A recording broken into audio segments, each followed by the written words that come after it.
Magandang araw po sa bawat isa.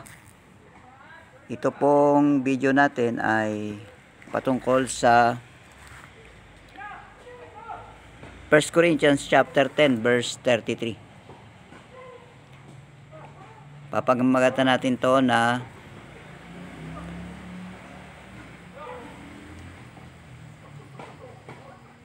hindi para lang sa sarili. Ang unang point natin dito ay ang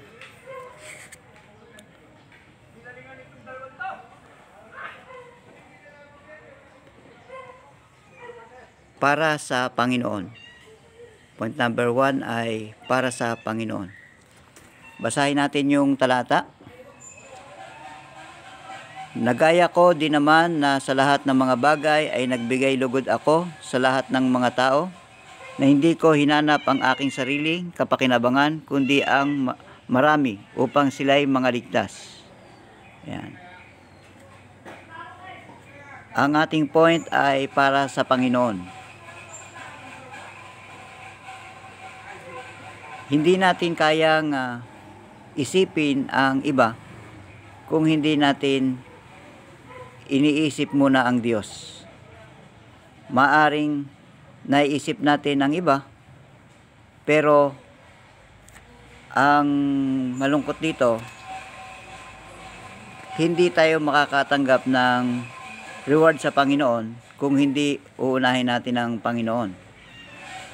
Kaya may talata na unahin ang kaharian ng Diyos at ang kanyang katuwiran, at ang lahat ay idaragdag sa iyo.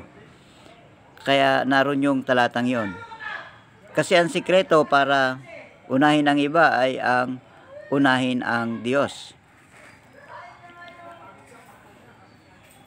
Pangalawa ay unahin ang iba.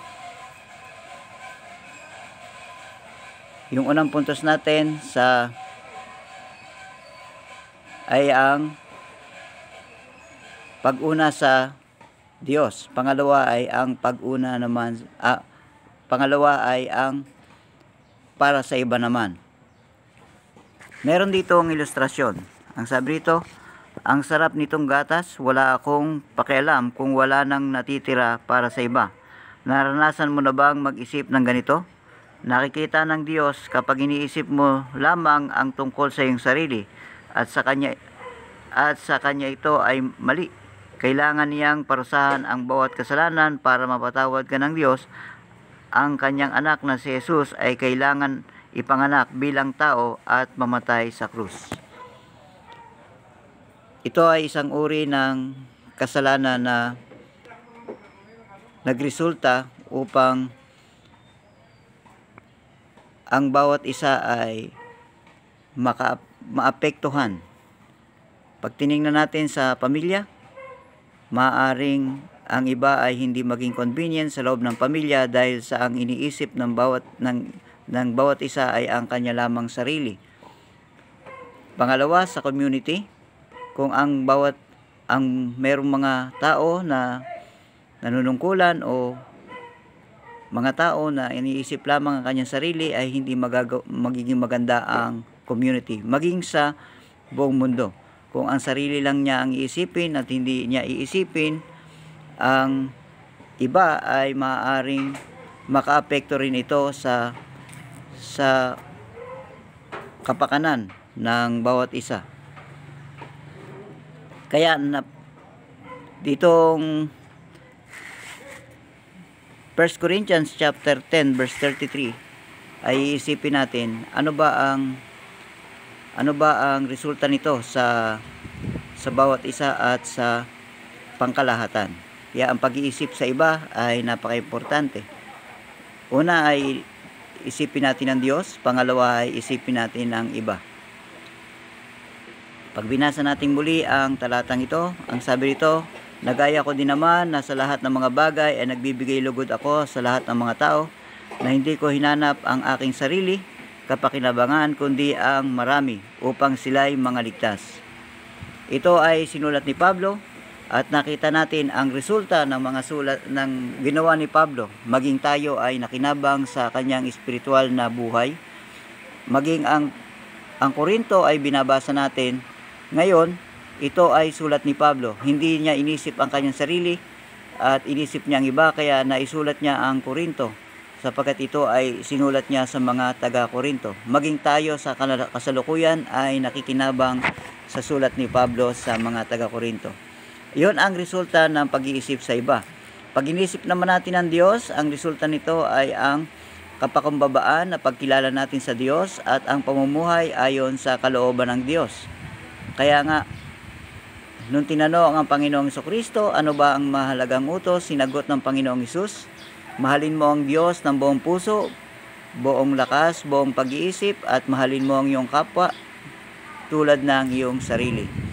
Kaya makikita natin na ang pag-iisip o ang pag-una sa Diyos ay napaka-importante, at isipin natin kung ano ang magiging kapakanan ng iba. Tingnan naman natin ito, ano ba ang refleksyon nito natin sa Diyos? Nilikha tayo ng Diyos hindi lamang para sa ating sarili. Nilikha tayo ng Diyos upang magkaroon tayo ng ambag sa ating environment. O ang tawag diyan sa science ay ecosystem. Kapag ka inisip mo na yung sarili lamang, ibig sabihin hindi ka magkakaroon ng participation sa ecosystem. Pero meron ka pa ring ambag. Ang resulta lang nito, maaari kang makasira dun sa sistema ng ecosystem. Halimbawa, ang isang leon, kakainin la ang lahat ng rabbit. Ang mangyayari doon, mauubos ang rabbit. Siyempre, leon yun, hindi naman yun mag-iisip. Tayo ay tao at dapat natin isipin ang iba. At pag tinignan naman natin ano ba ang makikita natin sa tao? Sa kasalukuyan, ang tao talaga ay nagiging makasarili.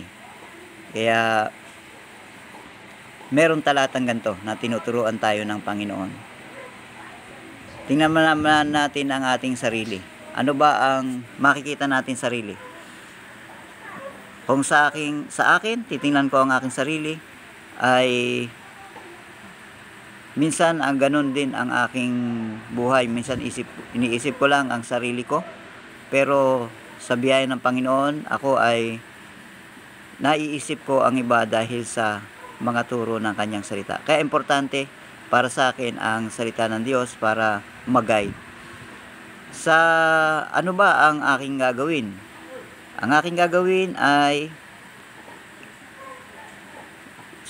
patuloy kong i-apply ang salita ng Diyos sa aking buhay. Sa pangkalahatan, ano ang dapat nating gawin? Ang dapat nating gawin, makita natin kung ano ang kahalagahan natin sa iba, tingnan natin kung ano ang may ambag natin sa bawat isa. Katulad natin, nagkakaroon tayo ng pagtitipon, ano ba ang magiging epekto ko sa bawat isa? Kaya yon ang ating maiksing pag-aaral. Pag-usap-usapan nyo yan at maaaring marami pa kayong makita na makikita nyo patungkol sa Diyos. At maging sa refleksyon nyo, maaaring magkaroon kayo ng ibang refleksyon kung ano ang masasabi nyo na personal dyan sa mga talatang yan. At pag-isipan nyo kung ano yung masasabi nyo sa Diyos, masasabi nyo sa tao, masasabi nyo sa inyong sarili, at ano ba ang inyong gagawin at ano ang gagawin natin pangkalahatan. Kaya magandang araw sa inyo.